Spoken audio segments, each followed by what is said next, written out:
Good morning, guys. Welcome to Approach the Nerd. I am Maria Park, and we are here to talk about Yashahime, episode 21, because, it kind of progressed a little bit, I guess. So this episode is entitled Secret of the Rainbow Pearls.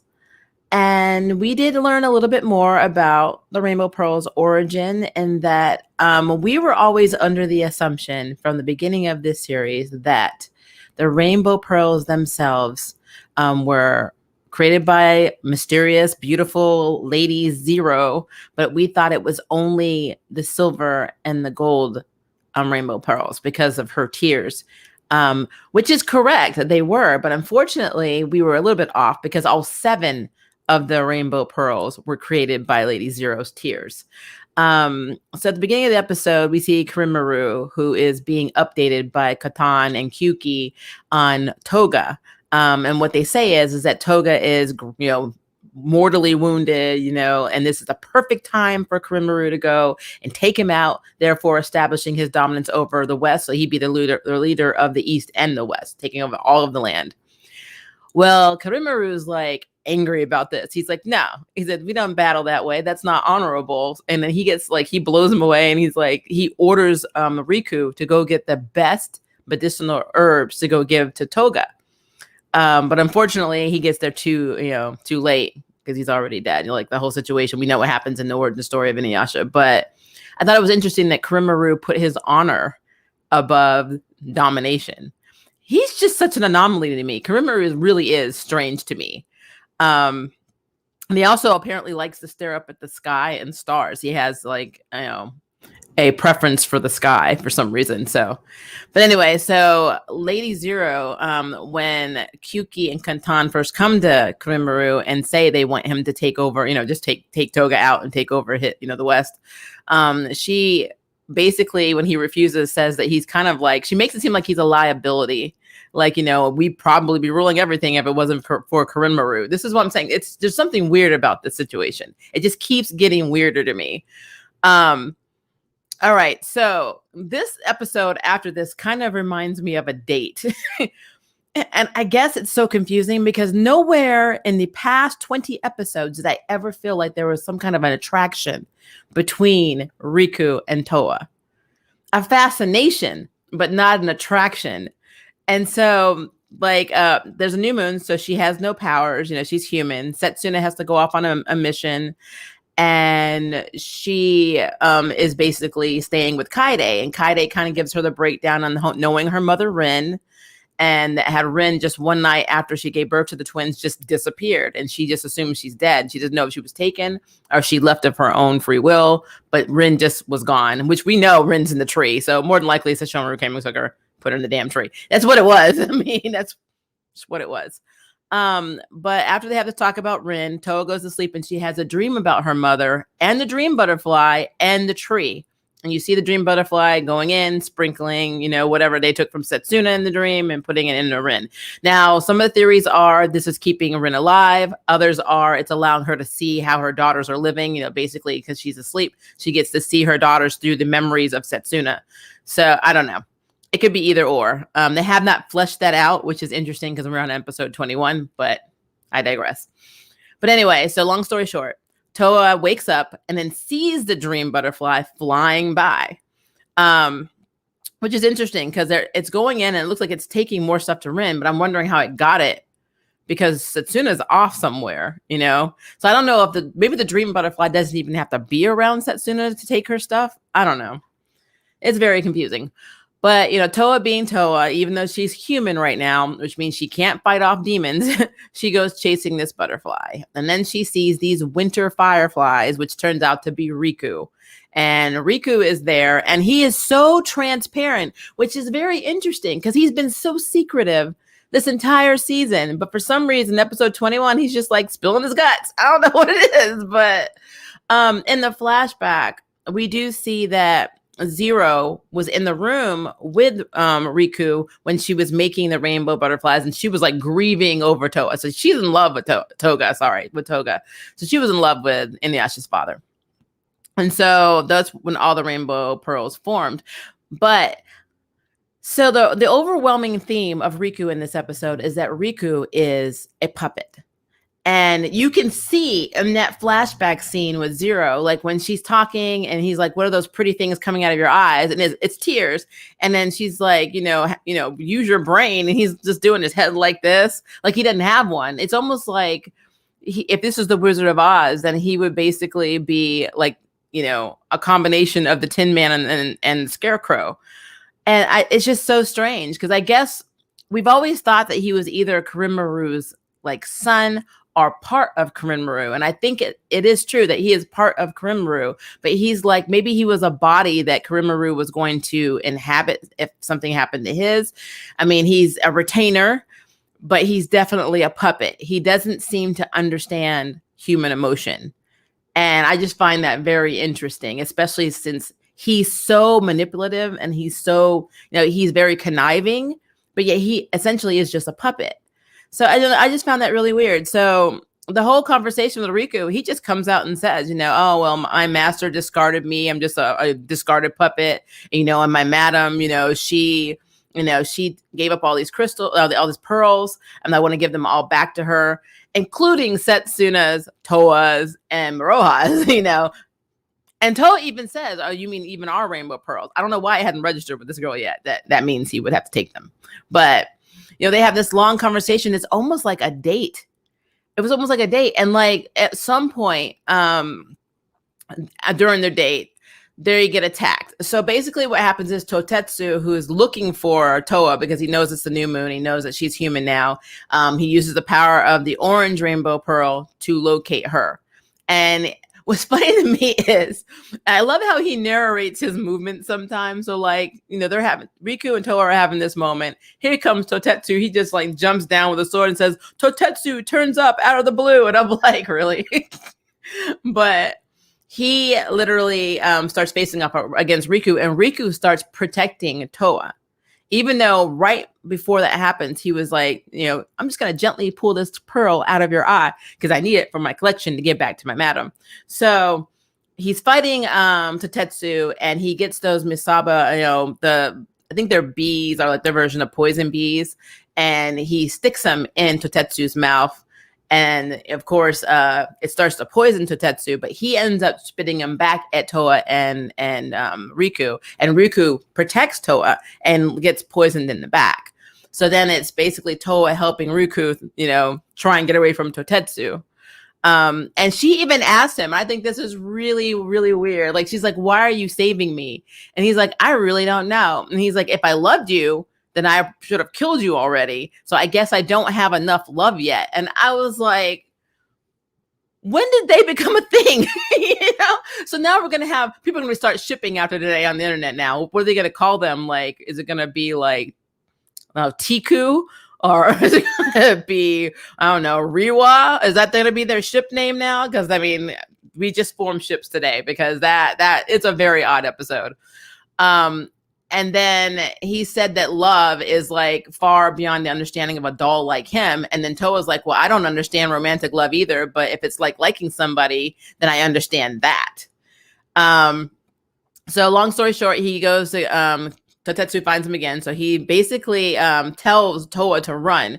And he basically says, I don't really have a choice. So he goes to charge at Totetsu. And of course, Setsuna and Miroha show up and attack. And like, then of course, because the moon, for some reason, whenever Towa is made into a human, it doesn't last very long. Like, I feel like I get a full night and she doesn't. She only has to wait a few hours. So she, the sun comes up. Time for her to fight. So they're getting ready to fight. They got my Kilala with them, and Kilala's like, okay, let's bring it. And Totetsu's like, oh no, they're not going down this way. So he like, makes his little cloud, and he's getting ready to fly off. And then you see his head get chopped off.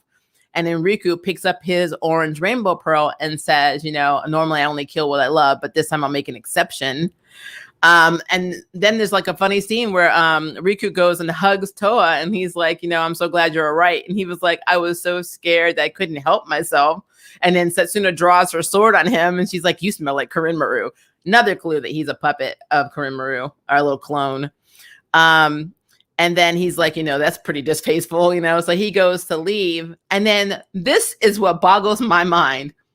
Towa takes her silver rainbow pearl, tells him, I like you, throws the pearl to him, and then says, Riku is Riku, because he says he's a puppet and he doesn't deserve all this. And she's like, well, I'm not really a half demon. I don't really, have a handle on this half demon thing either, and she's like, Riku is Riku. And so they have like the little moment. And then it's not till Setsuna and Miroha are like, okay, so you gave him your your pearl. Is this really okay? And she's like, well, yeah, he's going to give it to his madam. And Setsuna's like, well, what if the madam is evil and is going to do evil things with it? It's going to make their power stronger. And then she's like, wait a minute. They made Towa seem slow as hell in this episode. Like, she seems slow to me.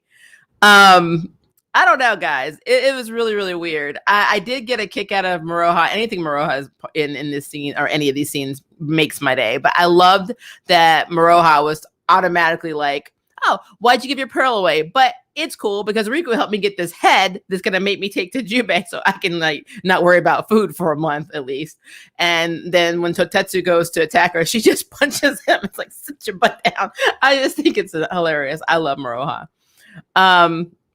But yeah, so this episode, we've learned that Riku is a puppet, that, of course, we knew Karimaru was the master, that Riku is basically a puppet retainer, that the madam, now I don't know if he considers Zero to be more like a mother figure, if that's what his definition of loving somebody is, but he wants to give all of the pearls back to Zero. And if I am correct in my Hulu translations, because sometimes the translations are off, I think she said when she removed all of the tears and they became rainbow pearls by using the Shikon, Chris or Jewel, that it combined her demon powers and the Shikon powers into the rainbow crystals, and that she was no longer a demon. So correct me if I'm wrong. If you guys saw this differently, like if your translations were different, let me know, because sometimes I'm wondering how accurate the Hulu translations are. But I could have sworn that Zero said, now I'm no longer a demon, which is weird because she already has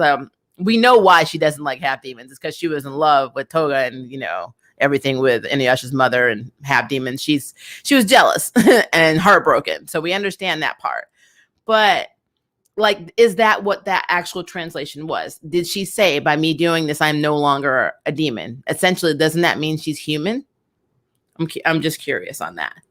I need to have just clarification. But yeah, overall, a very good episode. It is a very good episode. Definitely better than a few of the past ones we've had. Like the last one with Setsuna was okay, because at least we got more exposition. The one with Miroha and the bounty hunter, I don't even know, the bounty hunter versus, Demon Slayer game. I don't know what you would call that. It was ridiculous.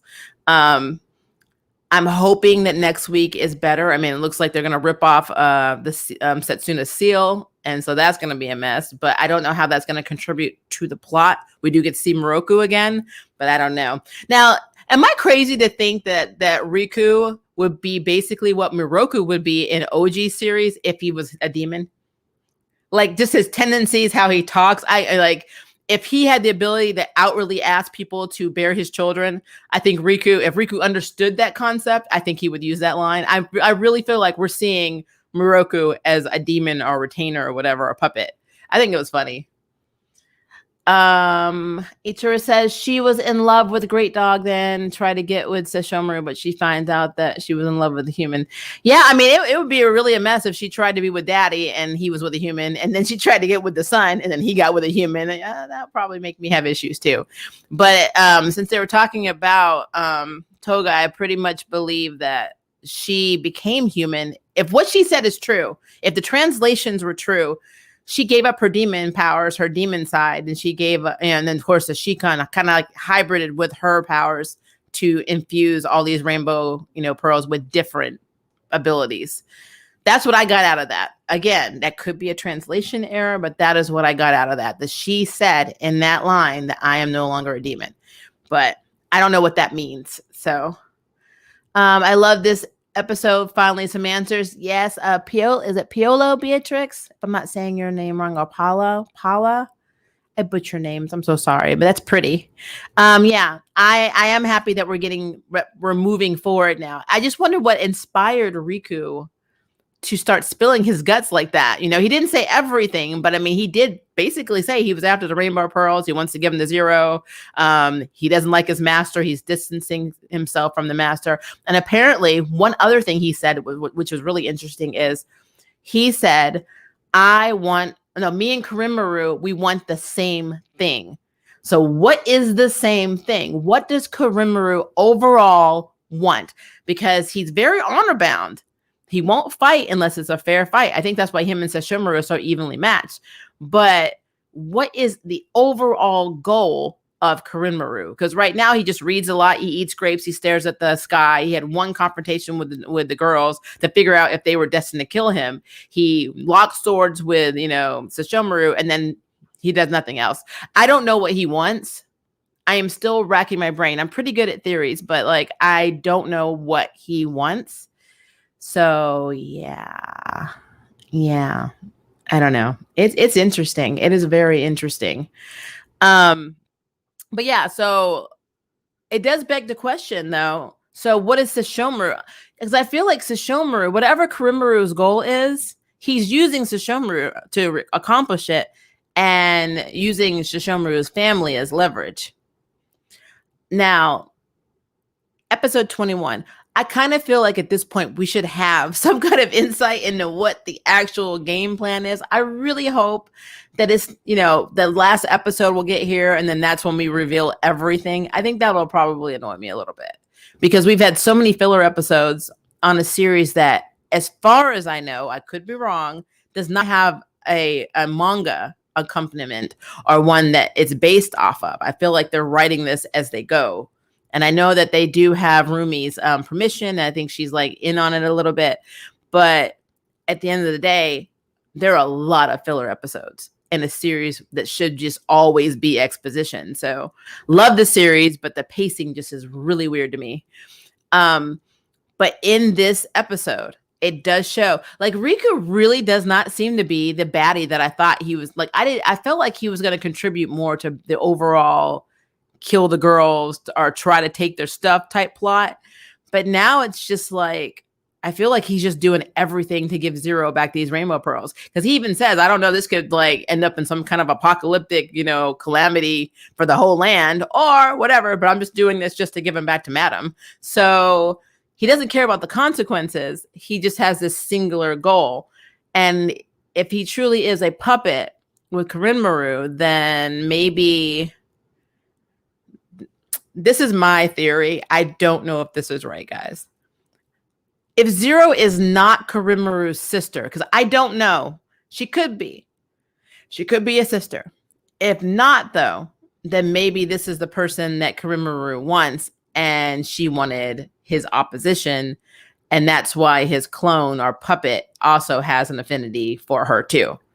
And we'll do it. So basically, it's almost like, how Naroku had his heart separate from him. It's almost like this puppet has his emotions, and it allows him to be just a logical brain that just kind of drifts around. Because essentially, to me, Karimaru and Riku are both puppets. They act like puppets. So it's interesting. It is an interesting concept. But where it's going to go from there, I don't really know. It's really interesting that back to Rin, that they just now asked about their mother. I would think if they realized Kaede knew their father, that they would have been, hey, do you know our mom? That never was a question that they actually came out and asked. So I think that was really weird that they just said that. Ignore the sirens, guys. I'm sorry. I live really close to the police station, so when they just go, I can't control it. But yeah, if I did not know my mother, my bio mother, I really believe that I would have asked at some point. That's the thing about this series. They don't ask the right questions about their heritage. You know what I mean? If I showed up in this village and, I was living with a Kaede, Setsuna was, I would say, hey, do you know me? Do you know who I am? Just and correct me, I could be crazy. In episode 1, when Kaede was, first saw Moroha, and she acted like she didn't know who Moroha was. I'm trying to figure out how that's possible, because Kagome named her, and they had her she was holding her in her hands when they were basically giving her the hachi to fly off. But prior to that, Kaide had to have assisted in the birth of this child. So she would have known the name is Maroha. So why would you ask who this Maroha demon is if, it just doesn't track to me really well. I don't know. I'm probably overthinking it, but it's just things that I've noticed about the series that they don't seem like their own personal backstories are important to them. Like they don't really ask these questions. Like Towa just accepts that they were raised in the woods for no reason. And she just accepts that there was a dream butterfly that's basically taking all of the dreams from Setsuna and not allowing her to sleep. She's not asking why, who did this. Well, they did want to know who did it. So they found out that it was something to do with Kurimaru. But like everything else is like, meh. I mean, what's the point? We don't need to know all this information. So it's just very weird. It's very, very weird to me, guys. I am happy that Naruto is dead because if he would have lived, the girls would have had to fight him. This is true. This is absolutely true. Towa is just like her mother, so sweet, but I think her demon is asleep. I am waiting for it to unlock her demon or some of it. I wonder if that's what's going to happen in the next week's episode. Maybe that's how she takes on her sister, is that she releases her demon side. I mean, there's no reason why she wouldn't have them. They have the same parents, which means they have the exact same lineage. Just because she was raised in the modern times doesn't mean she doesn't have the same blood. So there's no reason why she shouldn't have that. I don't understand how Sesshomaru was able to place the pearls in his daughter's eyes. Wouldn't they be like Inuyasha's pearls since it was from his mom? I don't know. I mean, they make it seem like in this show, anybody can get a rainbow crystal as long as they have demon, because I always thought only half demons could have rainbow pearls. But I mean, the perils have them. Yeah, they don't have them in their eyes or whatever, but they are able to utilize them. I don't know. It's just really strange. It's all really strange, but it really just seems like if you have half demon, half human blood, that you can just stick it in anybody, I mean, honestly, they could have gone to Sayori and probably just stuck it in her eye and it would have been fine. I mean, it doesn't seem to have a preference. So maybe Sesshomaru knew this. I don't know. It's a lot about this series that's very interesting to me. And then on top of that, what is going to happen when all seven are, because he said not all, never has there been a time when all seven rainbow pearls were together. He even told Towa this. So I was really shocked when she was just like, hey, have my silver one. I'm like, what? Like when she did that, I was just like, oh, this is bad. Like, Towa, what are you doing?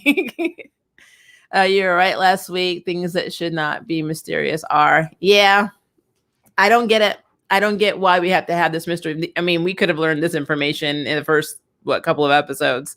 Like, I need to get to the meat of the problem. What is Kurimaru doing? Please tell me what is the end game. Because obviously he doesn't care about taking over the West. He didn't. If he did, he would have attacked Inuyasha's father and killed him and became the overlord of all of it. But it wasn't honorable. Sometimes I feel like Kurimaru is lazy. Like he just sits back and he's just like, meh, just go outside on my boat, stare at the sky. Good time. Don't care. You want me to what? Nah, can't be bothered. That's what it feels like. And like all of his minions are like, why? We want to dominate, but this man is lazy.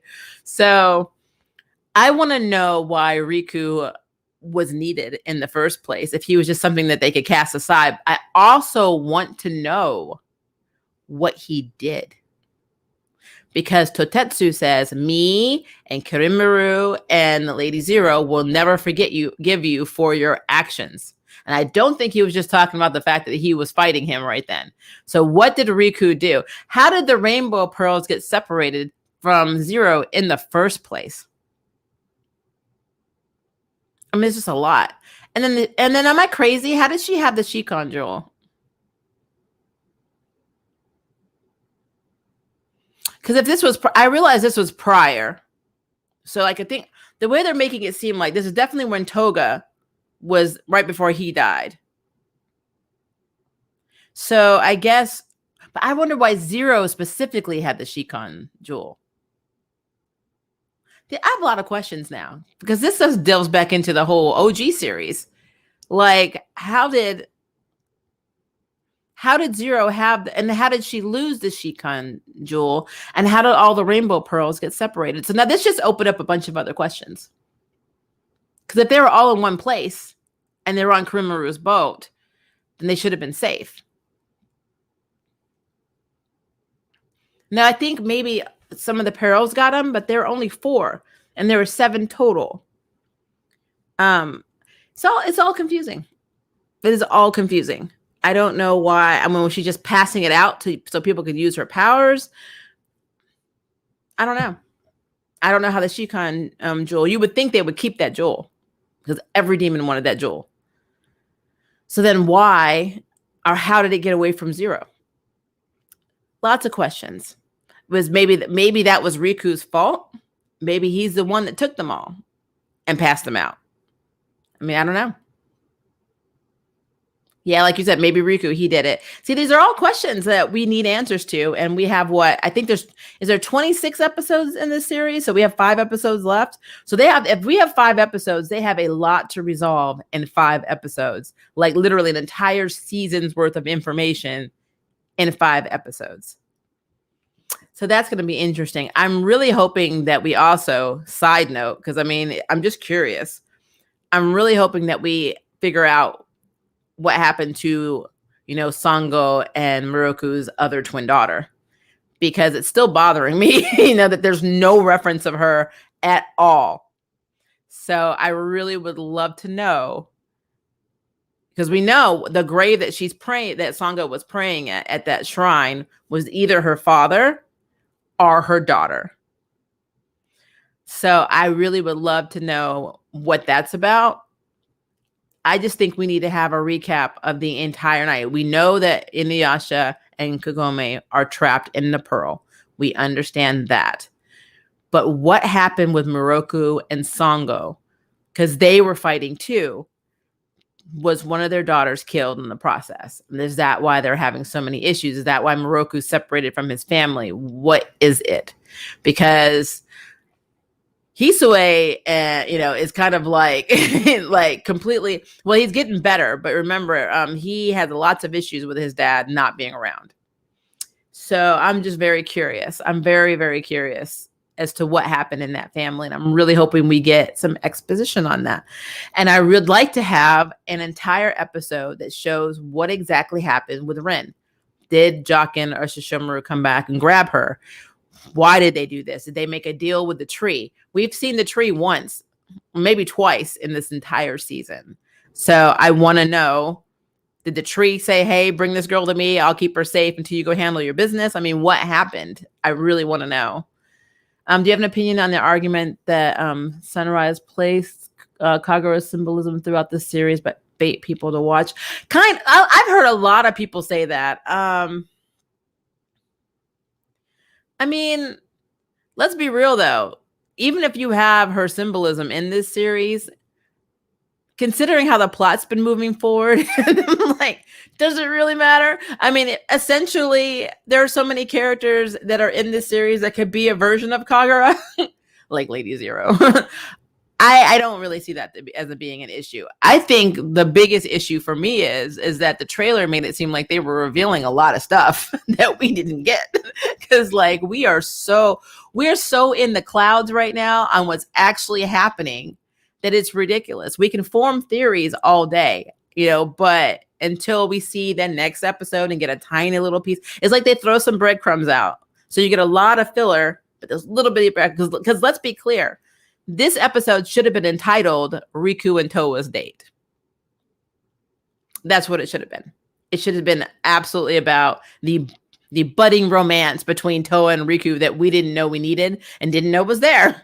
So, I mean, if they've really accomplished anything, it's that we've learned a little bit more about the Rainbow Pearls. We've learned that we were right about Zero being in love with Inuyasha's father and grieving, and that's how they were formed. And we've learned that there may be another ship involved in this series. Or actually, when I say another, I probably should just say ship because we have our OG ships already. So it's interesting. But I just feel like that whole relationship thing came out of nowhere. It's like, wait, what?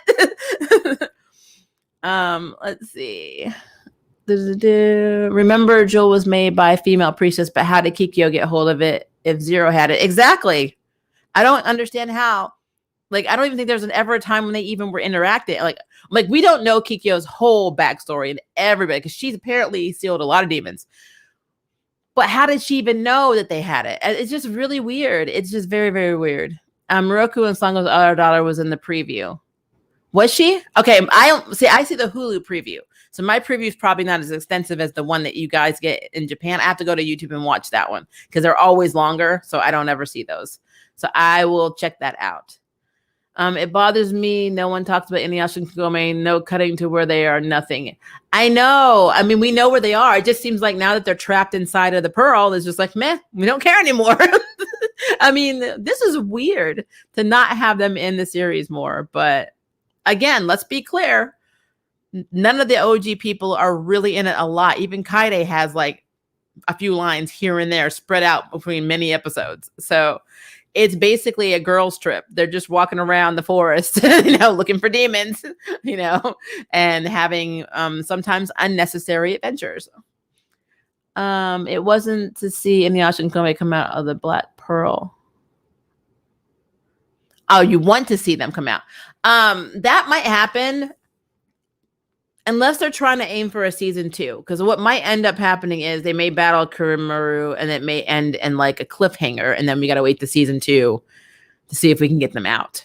The long journey. Because right now, Miroha doesn't remember them and doesn't even know they're in the damn pearl. So there's no commitment for her right now because she doesn't know what she's missing. Because nobody has talked about her parents to her. Not Kaide, not anybody. They don't talk about her parents to her. They've mentioned it in the future, in modern day, when she was at the Higurashi shrine. But have you heard Kaide at any time say, Miroha, you're just like Kagome? Not to her face. Or, God, you're like the spitted image of your mother and father, like a hybrid, and you act like your dad. And, he's always been kind of like, wild and but he's got a great heart. And none of that stuff. Nothing. So she doesn't know what she doesn't know, unfortunately. So I think if they do bring them out of the pearl, it's going to be a shock for her too, because she has no idea. She doesn't know her parents. She doesn't know them. These are the Setsuna and Towa. They don't know Sesshomaru from scratch. Like, they were shocked that was their dad. They're like, oh, that's my dad. It's like no connection whatsoever. I think when Rin comes out of the tree, she's very sweet. So they'll probably feel that because, as a mother myself, you and your child, you have a bond. So you do feel like if you have a strong bond with your child, you can feel each other. So there is that. But at the same time, they have no memories. They have no connection in general sense to miss anybody. So when their mother comes out of the tree, they're gonna be like, oh, she's cool. Who's that? So they just set it up this way where the children are absolutely strangers to their parents. And it's sad because the parents have this emotional connection with their children already, but the children are going to have to get there. So it's going to be interesting. This whole thing is going to be interesting. The final battle, though, I think is going to be revealed what actually is going on with Kurimaru. And everyone thinks that he's still the teacher in the modern day, like he's actually in the future. Which he could be because he's spaced out a lot. So he literally could be. But it's just interesting. Like, if he was able to cross through time, then what was the point to any of this? I don't understand I don't understand Kurimaru's endgame. What does he actually want? They've been very good at masking this. They've been very good at showing nothing about Kurimaru's actual true motivations. So we get to see his perils a lot, but we don't get to see any of that. So is Toga in the next episode too? Cool. So maybe the next episode 22, will be a big revelation. So that is going to make me excited because right now, again, we got a lot of backstory, but a lot more questions because we always get so many more questions whenever they reveal anything. Because now yes, it's great that she made these rainbow pearls, but now we got to figure out how the heck they got off the boat. Was it Riku? Is that what they can't forgive? What made Kurimaru get rid of Riku? Because even in like some of the past episodes, it still seems like he was still calling on Riku. Riku is the one distancing himself from Kurimaru. So is he discarded because he discarded himself? and he didn't like how he was being treated? Was he discarded because he did something and Kurimaru is angry and told him to get lost? What did he do? What is Riku's crime, basically? And what is it that both Kurimaru and Riku want? Because we know that Riku said he wants to give those pearls to Zero. So is it Kurimaru wants to give the pearls to Zero too? Maybe he wants to get her heart back so she has, she has more feeling. Maybe Kurimaru is into Zero. Have they established, and I've been trying to figure this out because I've been watching these episodes, was it established that Zero was actually related to Kurimaru? Because if they're not related, then that could be an avenue. I really think that Kurimaru could be in love with Zero, and Zero doesn't reciprocate it because she was in love with Toga and then tried to go after Sesshomaru probably at some point. And that may have stemmed this entire process for him of him hating half demons and him hating all of this stuff. It could be because of Zero. And the one thing that both him and Riku want is to give her back her rainbow pearls so she can take back her demon side and have her heart back. That could be what it is. That's just a theory. Wild, wild, wild theory that I'm throwing out there, guys. I don't know. I guess even if Zero was Kurimaru's sister, he probably would still want her to be back to her old self. So I guess technically that still could be an avenue that they would be pursuing. Now, why he chose to go after Inuyasha and Kagome, which again, the prophecy did say that there was going to be, I think it was, it's going to be somebody who was not demon and not human. But honestly, I don't know.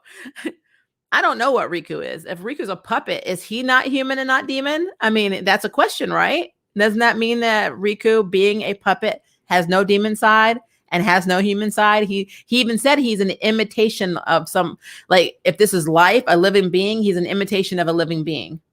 So wouldn't that mean that Riku essentially would be the one destined to take out Kurimaru and not the half-blood princesses?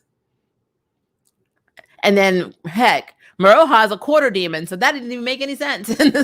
So I don't know.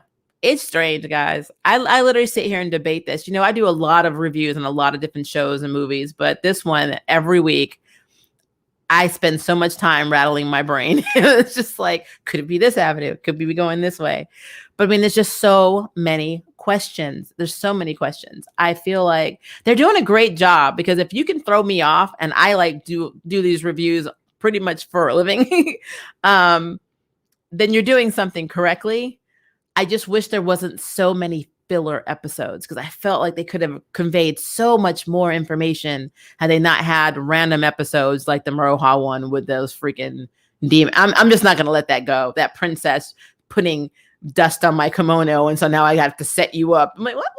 I'm like, there's no reason for that episode. I have scratched that episode from my mind completely because there's just something wrong with that. But yeah. Riku fits the bill. Yeah. I mean, I just think Riku could be the one. Honestly, I think Riku could be the one that is in the prophecy. And again, the end game is Zero for both of them, I think. I think Lady Zero is the reason that Kurimaru is doing what he's doing. And then definitely why Riku's doing what he's doing. I mean, he practically said it. He's getting the pearls to give to her. Now, this statement that I can only kill what I love, that's interesting.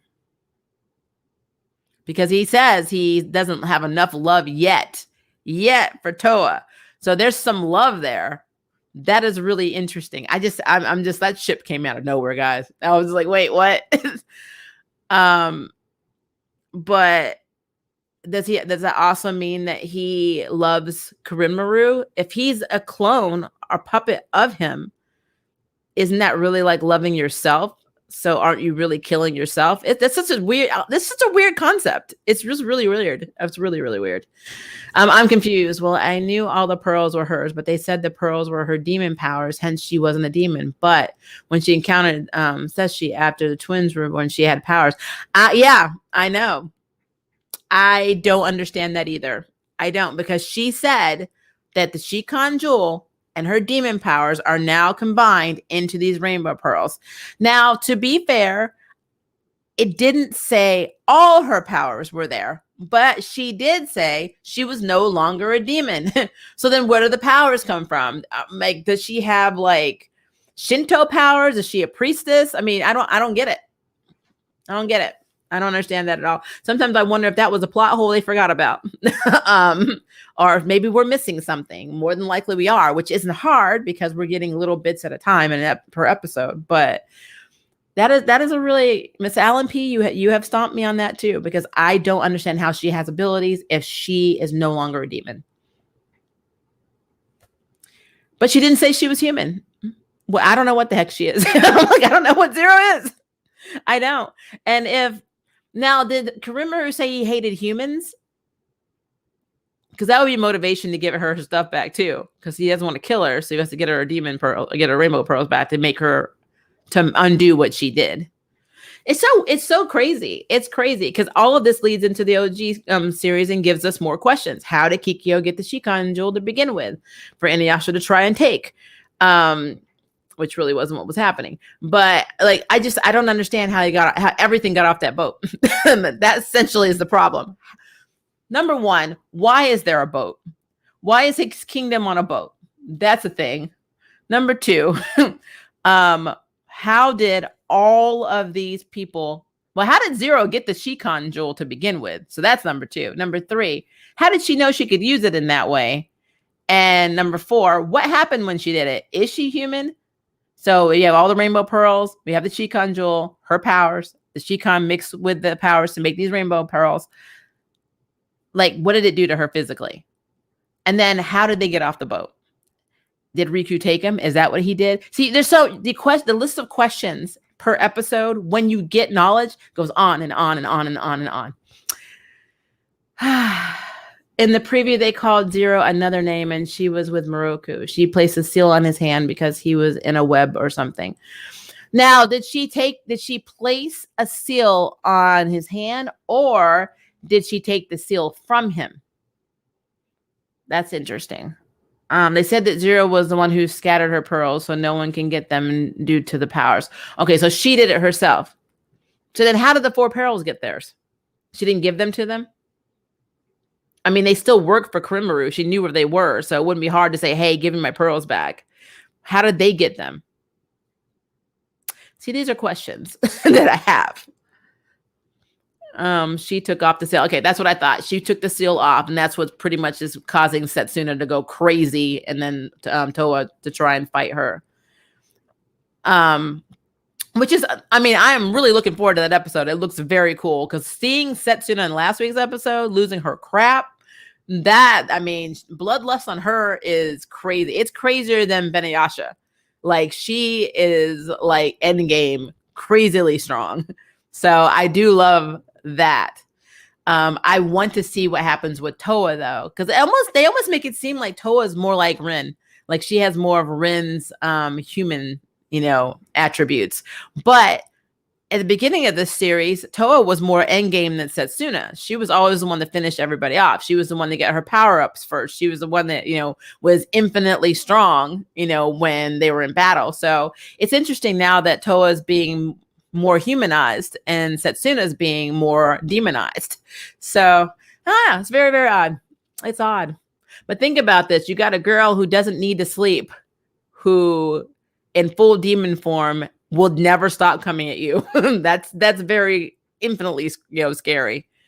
Yeah.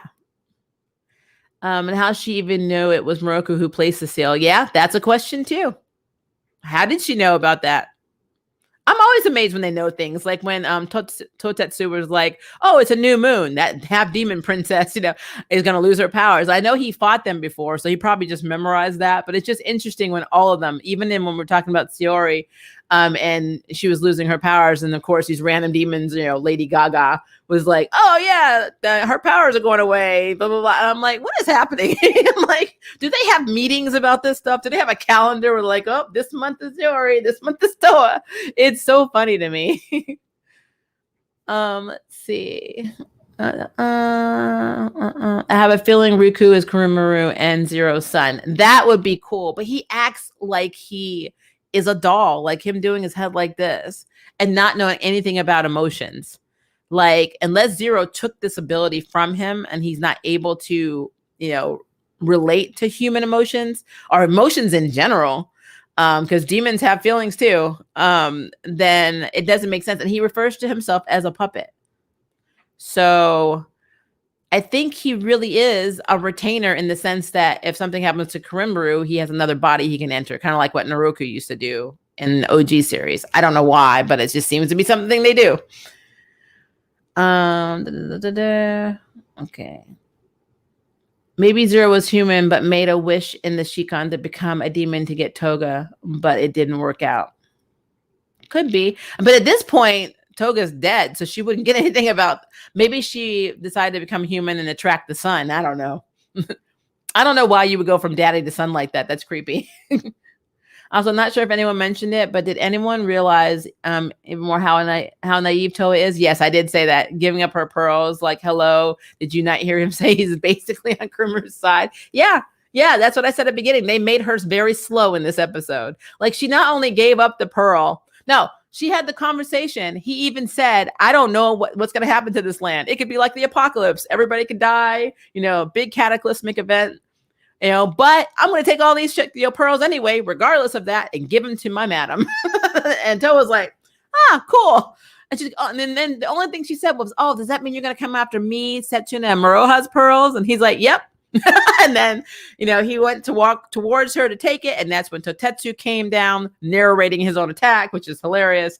And then they get into the fight. And then, all the other stuff happens. And then as he's leaving, she's like, here.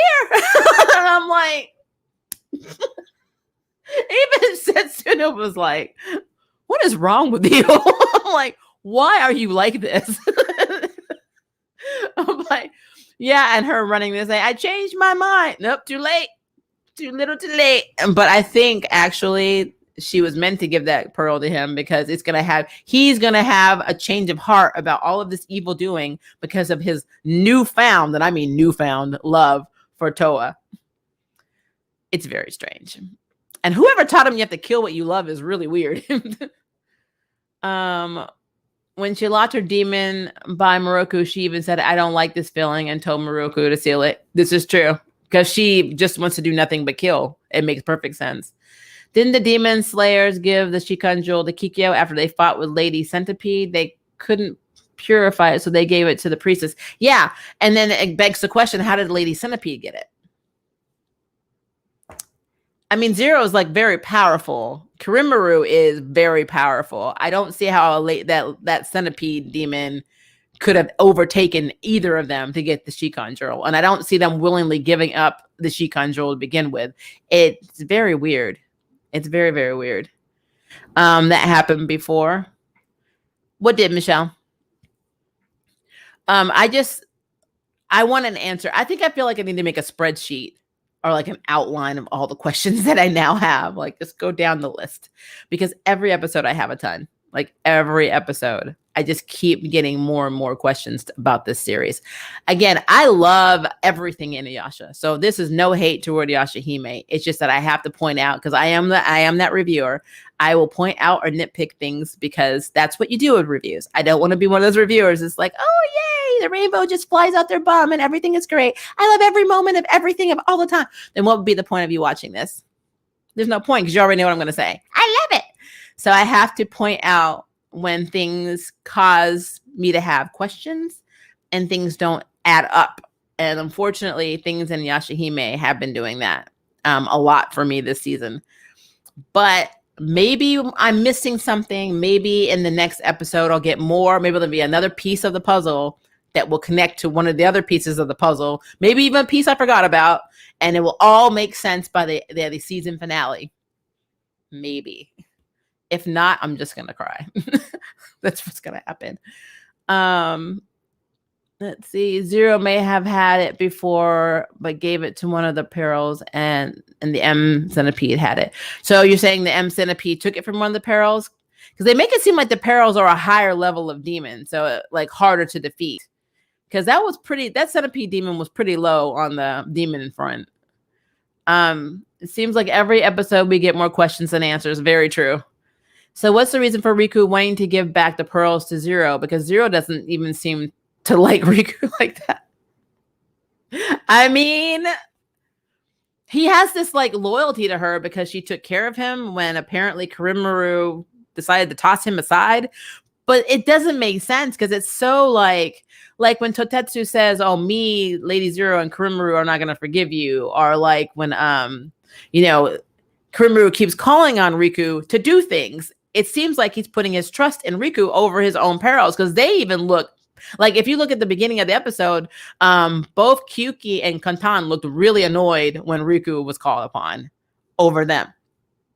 So I don't understand the disconnect between Kirimaru and Riku. I really believe it's more on Riku's side because Riku is distancing himself from Kirimaru because, again, they apparently want the same thing. If they want the same thing, the only thing I can think of that they both want is Zero, because Kirimaru doesn't want to be the ruler. If he wanted to be ruler of the land, again, he could have taken it from Toga when Toga was mortally injured. He could have taken it. He could have just finished him off and then declared himself the demon lord over both the East and the West. But he said that's not honorable, and even went so far as to getting Riku, bring him medicinal herbs to try to heal him because he wants to fight him fair and square, honorably. So I don't feel like it's this whole land world domination conspiracy thing that Kirimaru is even doing. I have no idea what the heck this man wants. I don't know what he wants because he's not doing anything action-wise that's showing us. They're not showing us Kirimaru's backstory to the point where it shows him wanting something. The only thing he's ever been motivated by that I've seen is that he wanted to see what the prophecy about somebody killing him actually was about. Was it the half demon princesses? Is it somebody else? That's literally what I've seen him do. I don't know what this thing is regarding Sesshomaru and him being connected to each other. I don't know why they're connected to each other. They are equally matched according to that fight we've seen. Like when they were drawing their swords and they were fighting, they literally were not outdoing each other. And Sesshomaru, as far as I can tell, does not lose battles. So I don't know what that's about. So there's so many questions, and I don't know if we're going to get answers in 5. We have 5 episodes left. I believe we do. I want to say there's 26 episodes. There might be more, but from what I remember, 5 episodes. We don't have a lot of episodes to resolve this in. So there's that. Let's see. Michelle, are multiple timelines with multiple things? Also, did the Tatsu destroy the Tree of Ages? I thought that too, but I thought he moved further in the clearing. I don't think you can destroy the Tree of Ages. I honestly think that the Tree of Ages will just get up and walk and move. Like, so just go, I'm going over here. Or like make it so you're no longer in the trajectory of the tree. Tree of Ages is not going down like that. That's why I like your reviews. You ask questions and don't just say you love it.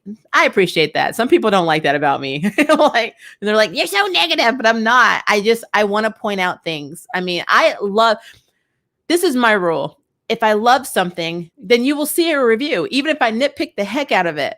If I love the show, if I love the characters, then I'm talking about it. If I don't like something, you will never see a review on it. You just won't. It will. I don't care how popular it is. It will not be on my channel. So I try to stress that because I know some people like to get in their feelings when you're just really honest. So I have to disclaimer that I love Yashahime. I love Inuyasha. I love the potential of this season, but I don't like the filler episodes, and I don't like how much we've just been kind of spoon-fed tiny little crumbs of what's actually going on. And here we are in episode 21, and we are no closer than when we were to episode 1. Because if I ask somebody right now, what's actually happening in Yashahime, 9 times out of 10, they can't fully explain it to me. So that is the problem that I have with the progression of this story, is that it's not progressing at a pace that it should be. And I'm being patient, but we're at episode 21, guys. We should know what Kirimaru wants. We should know. At this point, we actually should have a clue, or at least more exposition, so we have enough information to form a theory. I couldn't tell you what that man wants. I really couldn't. Remember, the jewel only gives you one wish, but not a true wish like Kagome did. True. Which is fine, but she made her wish, but Kirimaru didn't make a wish. I mean, And plus, why would you want to give away something that powerful? You know what I mean? I understand that you wanted to separate all the rainbow pearls, I guess, so nobody could get it, which is what it is, I guess. I mean, honestly, I wouldn't want to separate them all because anybody could find them and do whatever because they're powerful all on their own.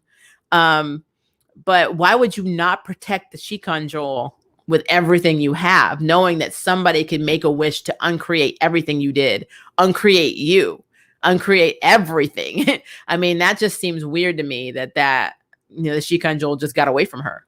And I don't understand that. So again, unless Riku took it, which could be a thing. And that could be why Riku's trying to get all the rainbow pearls back, because he's the one that took them in the first place. That could be. That's another theory, I guess, that could track in this story. Okay. Sorry if I may make you repeat yourself due to my late presence, but we are thinking Riku is the dream butterfly or something of that nature. Oh, that's a good one, Miss Allen. Actually, no, I hadn't thought about that. Huh. Riku being the dream butterfly. I mean, I don't know why I don't know. So I can't rule that out in Yashahime because they do things that I don't think they're going to do. I don't know why he would want to help Rin because he has no skin in that game, So if this is all to help protect Rin, then it's pointless because Rin has no connection to him whatsoever. Well, she will when he marries her daughter. This is so weird. I'm still trying to wrap my mind around Riku and Towa as a couple.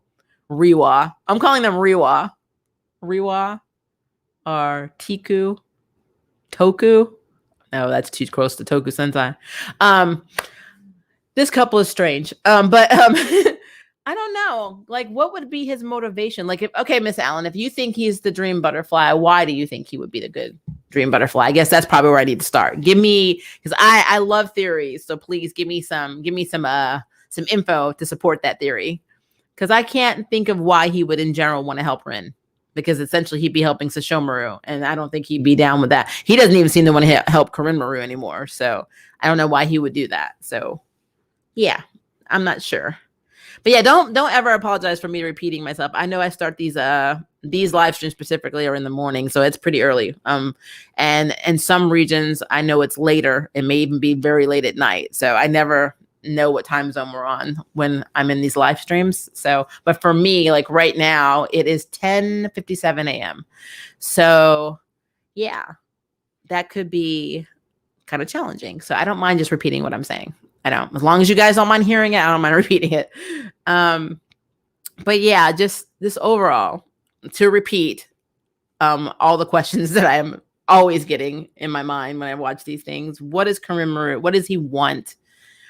How did he discard Riku? What did Riku do that's so bad that Korinmaru and Zero both are mad at him and apparently he is discarded?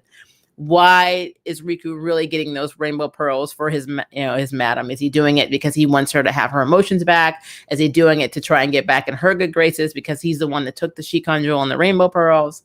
Why? Why isn't anybody asking any questions? That is my biggest thing about this series. Why are you not asking about your life? Like, why are you not curious about your mother? Towa, Setsuna, why didn't you say, hey, Kaide, did you know our mom? Why did that never come up? Why did Kaide have to voluntarily give Towa this information just randomly because of how she was acting? I'm like, why was this never a thing? Did Kaide not know who Maroha was, even by name, at the beginning of this season? Because I swear when Hisue and them were talking about Maroha, Kaide acted like she had no clue who this person was, even though I know for a fact that woman was the one that helped Kagome with her birth. And I know good and well that Kagome told this woman this baby's name. And if you look at Maroha, she looks like Kagome with Inuyasha's characteristics. So how do you not know who in the heck Maroha is? I need to know that. I have to go back and watch this because it's actually bothering me, because I remember, I think even in one of my first reviews of this series, I even said, how did Kaide not know who Maroha was?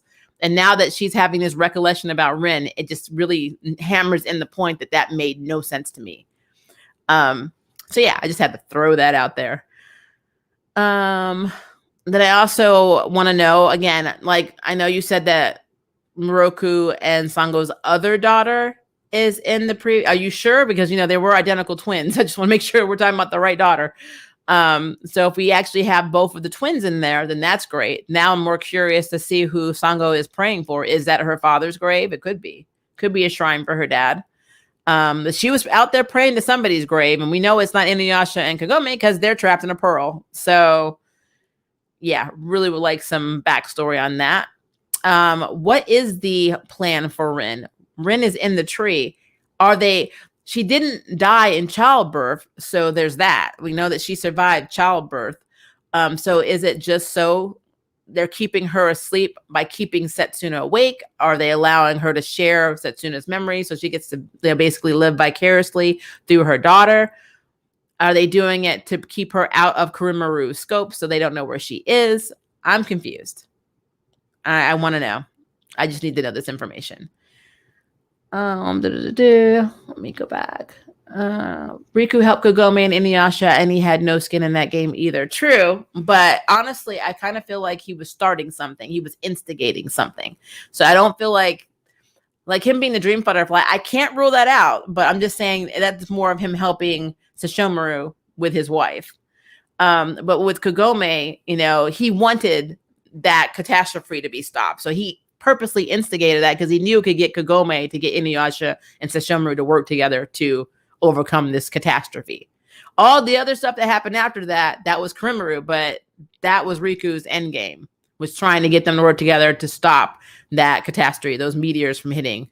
So that is the skin in the game for him. Is he didn't want to die, probably. He wanted to live. I was a little upset that Kaede told Towa about Rin and in the flashbacks and we didn't see what happened to her. I know. It's just really... I mean, I'm hoping the next 5 episodes we see something. We have to.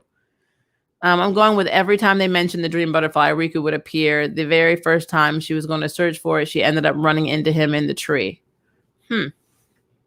But there's so many of them, though. There's it seems like a swarm of butterflies. Which I guess technically he could split his body. I don't know. They make him seem like a void Kurimaru. He smells like Kurimaru. Outside of the blue rainbow pearl, does Riku have other abilities? Like maybe he can control these butterflies. Maybe he can make these dream butterflies. I have no idea.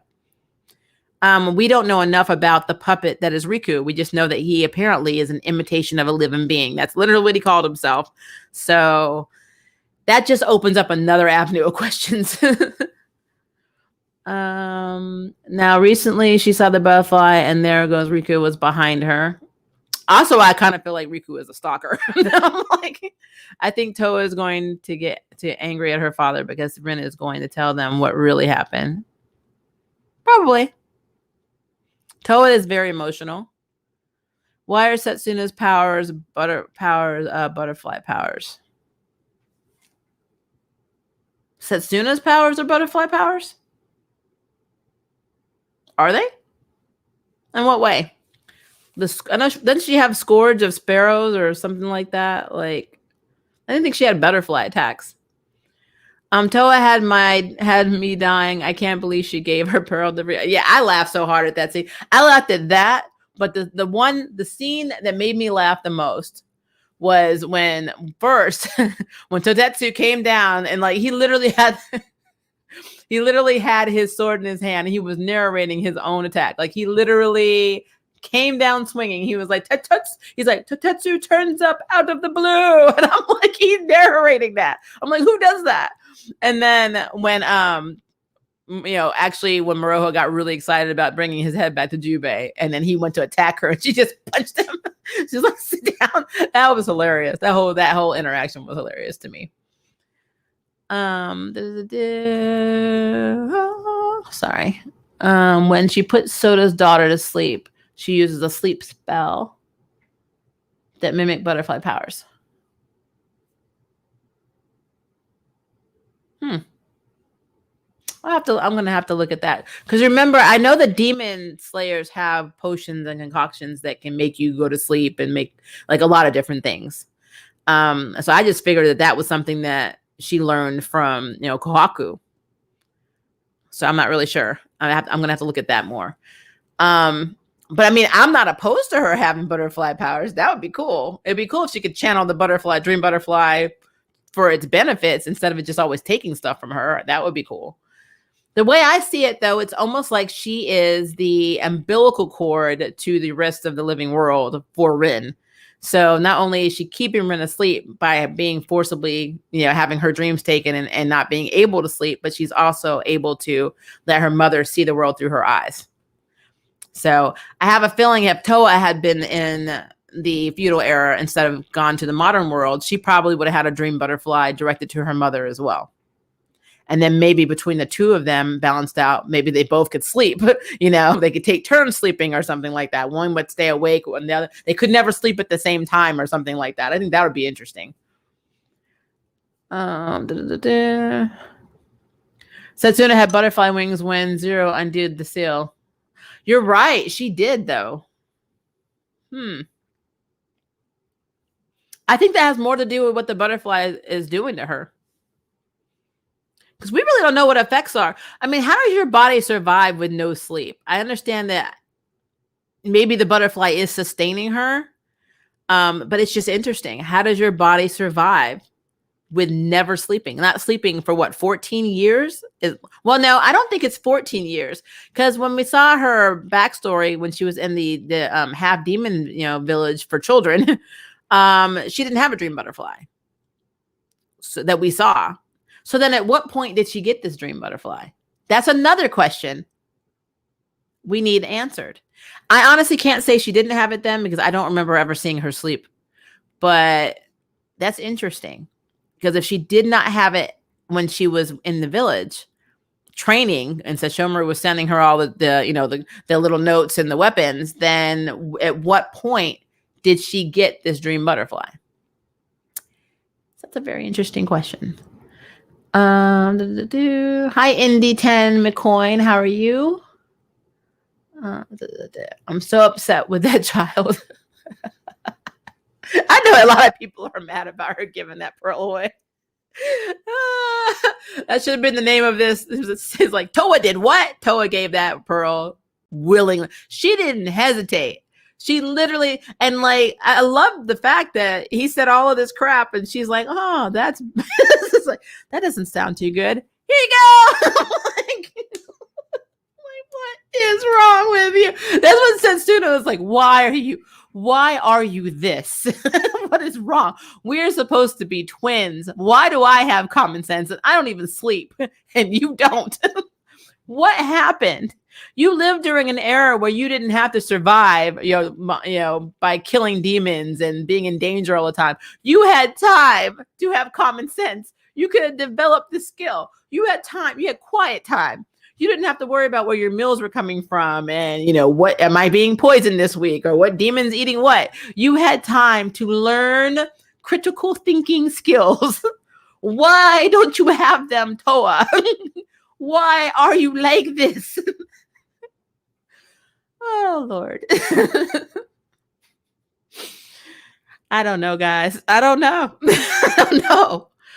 I mean, I don't want to say she was so enamored by Riku and the fact that he was literally hinting to loving her, saying, I don't have enough love yet, but I have some love. And her saying, I like you. It's almost like, oh, he's so cute. Take my silver rainbow pearl. I'm like, wait, what? Like, it's like, nope. Even though Towa is older by probably 5 minutes, like, Setsuna is obviously the more mature one in this relationship because Setsuna is like, something is wrong with you. Maroha, though, just kind of rolled off. She's like, wait, did you really just give him that pearl? Your precious pearl? Cool. Well, at least I got this head over here, so I get to eat for a month. Oh, they're all having issues. Like, they're all having issues. I fear the end of this season that Towa have to make a choice either to go back home or stay with her family in the air. I think they're going to be separated because in the opening, it does look like they're on opposite sides. You see Setsuna and Miroha on one side and Towa's on the other. So something's going to happen where they get separated. But this happened how many times to Kagome? Let's be real. She always comes back. Setsuna, I feel bad for because she seems to be the adult of the sisters. She is. Now, I got to give props to Miroha because when Miroha she's had a challenge. I mean, a challenge how she was raised. So I feel bad. I still would love to know how she knew about her spiritual powers. Like, she wasn't around Kaide, so she didn't have the benefit of learning it that way. I know that they probably told her all about Kagome because of Koga, but I would love to know how she was trained with this spiritual powers, how she knew that she could use these attacks when she didn't have her mother or Kaide as guides. Because I mean, even Kagome is trading under Kaide. So I do wonder about that. I wonder how that came to be or came to pass. Because I could see the demon side. But how did they know about the spiritual side enough to train her in that? So we don't have any exposition on that. We don't know how she knows what she knows. We just know that she knows how to fight and that she was trained by her master, and her master was in debt and a gambler. And she basically was sold into child slavery to Jubei. Yeah, I'm thinking Miyoga too, but I also want to know when she came across Miyoga, did he just go find her when she was little? I mean, how? Like, I want to know this. I want to know all of this. Like, we don't have enough backstory on Miroha to actually understand any of that. We just don't. You're doing good. Awesome. Setsuna, I feel bad for because she seems to be the adult. We already talked about that. Yeah. I also feel that Setsuna likes being the adult, though. So I don't think she's upset about it at all. I think she likes the fact that she really is the smartest and has the most critical thinking out of all of them. And I also feel like when Setsuna says she doesn't care about not sleeping, I think she's being accurate. I mean, I don't think that it's not that she's not lonely. I think that she doesn't understand any other way at this point of being. So like her ability to have dreams and go to sleep probably scare her at this point. Maybe she has like some crazy like adaptation thing to not being normal. Maybe she feels like it gives her an edge. Because I mean, honestly, she doesn't need to sleep. She can fight all day. Like, I don't even know, does she really get winded? She did in the opening. She got tired in the opening. But for somebody who can't technically sleep, the only rest you can get is by sitting down, I guess. I really wonder how that plays out. Because your body has to sleep at some point. It's just very strange. Which is why I think the dream butterfly must be sustaining her. That might be why we're seeing the butterflies and we're seeing all that. Because the butterflies are sustaining her life force. But traditionally, she shouldn't have butterfly powers. I couldn't believe that Koga took her in. Remember, Koga is the only demon that Kagome trusted with her child. Yeah. I mean, Koga had it bad for Kagome for a long time. So, I mean, of course he was going to do that, especially when he realized something was happening to her. So he doesn't really care about Inuyasha too much because they're still rivals, probably even to this day. I mean, I think when Inuyasha and Kagome are free, Inuyasha's going to be so mad that his rival raised his daughter. I really want to see that reunion. I think it'd be hilarious. But yeah, I don't know. I think it's interesting. There's so many side plots that I actually am very excited about seeing that hopefully we'll see in the season. But if we get a season 2, there's a good chance they won't resolve everything. They'll have it as a cliffhanger because that's what they do. I want to know what knocked Kimaru's mask off, that now he only has half a mask. Me too. Maybe Riku attacked him when he took the pearls or the Shikanjo. There's just so much, guys. There's so much. There's so many questions. I have so many questions. This is why when I tell you guys to put things in the comments, I am, even if I don't immediately answer them or get to them on every video, I do read them all. And I like to form theories, and then I like to see what you guys are saying to see if I can add on to these theories. At this point, I have so many questions. I feel like I have an entirely different series. Like I literally have a series where I can have full episodes on the questions I have, which is crazy. I could rewrite this entire season based on what I want to know about it. So it's a problem. It's an exciting problem, but it's a problem. It's kind of problematic. I really, really need more exposition. I need more than they're giving us, because giving us these little crumbs is fine, but we need a lot more exposition to get to the big episode or finale of the season.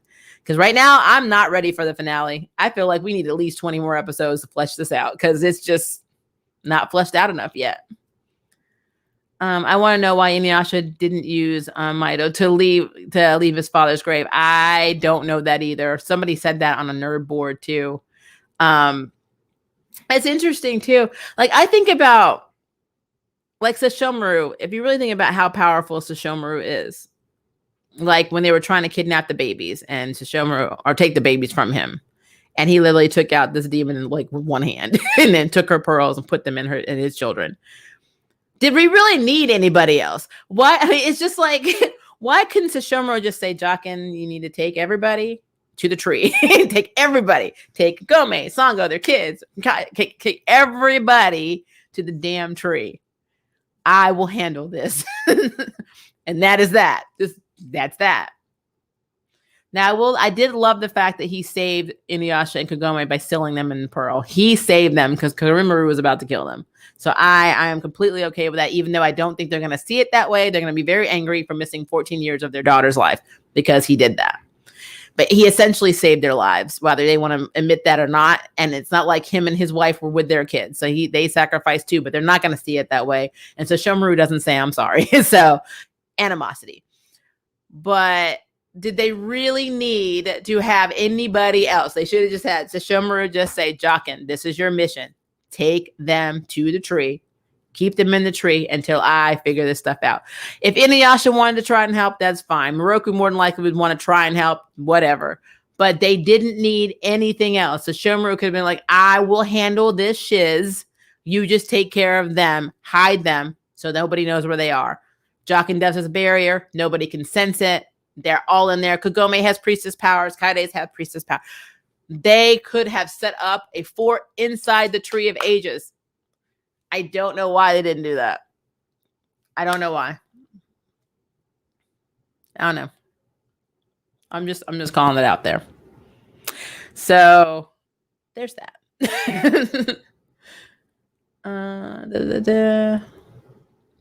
Okay, what has Inuyasha and Kagome been doing all this time? That's a good question. I'm hoping the crystal has them in suspended animation because they should be dead. 14 years of not eating is bad. And hopefully, if they are living out their best lives in this crystal, they don't have 3 more kids popping out with them. Did everyone see the app in OG that Sesshomaru was in a human village and no human didn't try to attack? And remember, Sesshomaru hates humans, even the smell of them. Well, obviously, he got over that pretty fast with Rin.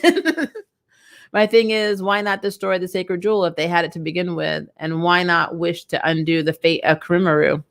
Exactly. Like I said, it doesn't track right now. I'm very confused about this. I don't think Sesshomaru is in a position to do anything. No, I feel like Sesshomaru right now is still extremely strong. Extremely strong. I think his weakness is his family. Because remember, Sesshomaru before was just walking around with Jokin trying to find the Black Rainbow Pearl. He didn't give a crap about anybody or anything. So it didn't matter if Inuyasha got slayed or Kagome got slayed or anybody got slayed. He didn't care. But now that Rin's changed him, he actually cares about things. He actually is what his daddy wanted him to be. He wanted to be sympathetic towards humans and have, emotions and love. And so now that's his weakness.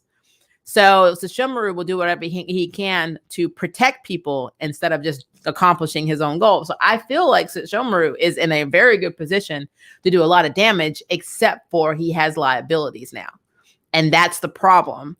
And if you were able to get like all of them into a safer space, then maybe he could take care of the problem. Because, he's been alive this long with Kurimaru.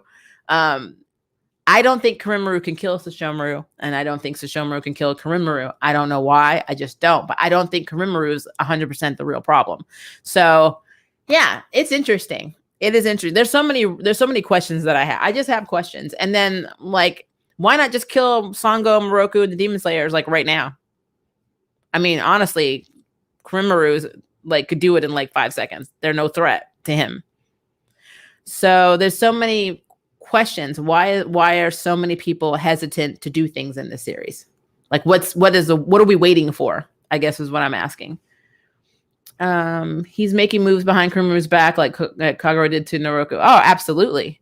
Because they both apparently want the same thing. And again, my theory is they both want 0, but yeah.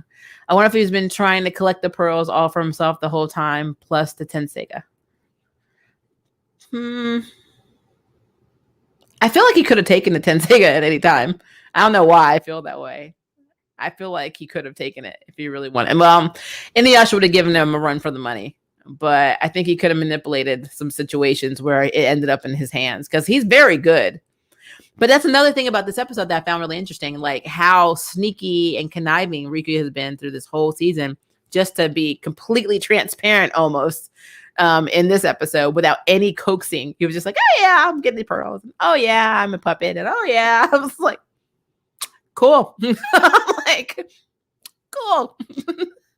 So yeah, I'm very curious why they decided to reveal all this about Riku in this episode too. Or did they? Maybe that's the master plan. Maybe we're all wrong and he is the ultimate evil of this whole series and they're just making him look innocent. But I don't know. I kind of feel like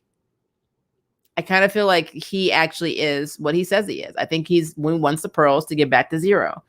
Maybe he took them. Maybe some stuff went down. He got blamed for it. He wants to be back in her graces because that's who raised him or took care of him, should I say. And that's his end goal. And if his end goal is to appease 0 and him and Kurimaru want the same thing, then maybe that's it. Because it just doesn't seem like Kurimaru wants all the rainbow pearls. Because if he did, he could just snatch them out of his pearls, the ones that they had. It doesn't make any sense. I don't know. It's interesting. I wonder if he's trying to collect the pearl for himself. But you know what else I wonder too? What happens when you get all 7 together?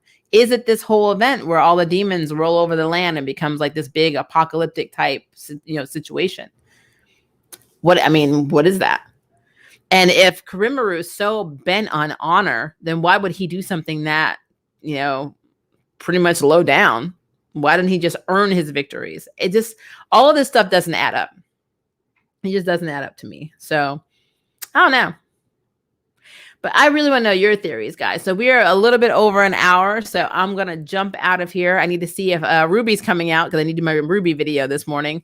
But I really want to continue this conversation. And unfortunately, I use StreamYard, so this chat feature will go away. So if it's something I haven't answered or something you want us to talk about, please post it in the comments when this posts on the channel so we can continue our theories. So let's come up with some good theories on how this is going to go down because I really want to know. There are so many more questions once again, and we are very far from an answer.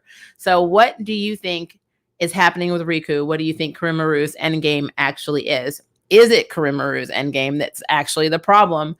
Why is Rin in the tree? I mean, all of these questions that we have now, just post them below so we can talk about them. So we can formulate our own theories to see if we're right by the time they actually end this season. And hopefully we will be.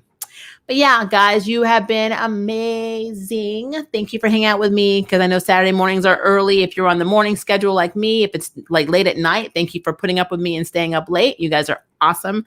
And I will be posting that Ruby video if it comes out because they are in Texas and they didn't get the chance because of the power outage. They couldn't post it last week. So if they post today, I will have my video out this afternoon. And I'm also going to do the Fate Winx Saga video. It'll be posted either tonight or tomorrow afternoon. So yay, I'm busy, guys. But I love you guys. Have a very good day again. And thank you for